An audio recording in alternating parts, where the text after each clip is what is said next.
Here's a quote from you. I own Dunkin' Donuts. When you own Dunkin' Donuts, you don't have to worry about Korean imports. You don't have to worry about M2 or M3. These are money supply figures, aren't they? Yep. And what's happening to the money supply? This is the way you make money. If you don't understand what the company does, you should not be in it. If you could predict the stock market, you could predict the economy, you could predict interest rates. If you go buy the wrong stocks, you're going to lose half your money anyway. Right.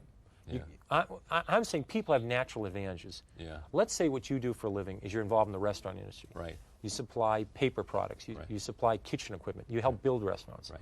You saw McDonald's. You saw Chi-Chi's. You saw Chili's. You saw Cracker Barrel. You saw Dunkin' Donuts, Kentucky Fried Chicken, Taco Bell. These are all success stories. These were 40-fold. You made 40 or 50 times your money. You don't need to make that kind of money many times in your life, right? Yeah, no. That's all you had to do was follow the restaurant industry. Yeah. People are in industries. They're in the publishing industry. They're in the chemical industry, the paper. Why don't they just stay with that industry? You only need a few stocks a decade. How many good stocks do you need in a lifetime? Instead of people that are in the restaurant industry, they're buying biotechnology stocks. Right. The people in the chemical industry nothing about know nothing biotech. about it. The people in the chemical industry are buying oil stocks. Right. It's absolutely absurd. People don't understand their natural advantages, and they don't use them. So that's bad, number one. But worse, number two, is if you don't think you're a good ice skater, or if you're convinced you're not a good cellist, you're not going out and try it. But people are buying stocks anyway. Yeah. They're not discouraged. They just think it's a gamble. Yeah. So therefore, they go forward and they bet on one stock for a week and a half, and it goes up, and they make $2 on it. Then they sell it, and they buy something else. When 3 years is over, all they've done is generate a lot of commissions, and they've probably lost money. That's a mistake. So your advice is what? If you don't understand a company, if you can't explain it to a 10-year-old in 2 minutes or less, don't own it. Because when it goes down, let's say the stock goes down 2 points. You won't understand what's going on. What do? Do you buy more? Do you flip a coin? And chances are your broker doesn't either?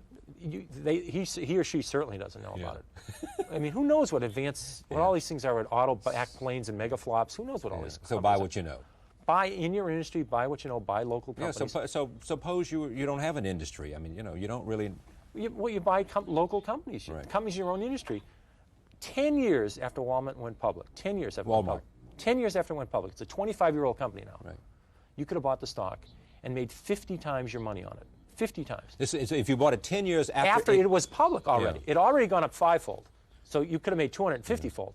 But I'm saying, let's say you were in a town, they came into it and they said, boy, these prices are great. They're doing terrific. I like the bargains. And you checked it out. You spent a little bit of work on it. Yeah. I mean, people are very careful. When they buy a dishwasher, they do some research. They'll put $10,000 in some stock they hear on a bus. So if you did a little bit of research, you'd say, Walmart's only 10% of the country. They're not even saturated there. Why can't they go to the rest of the country?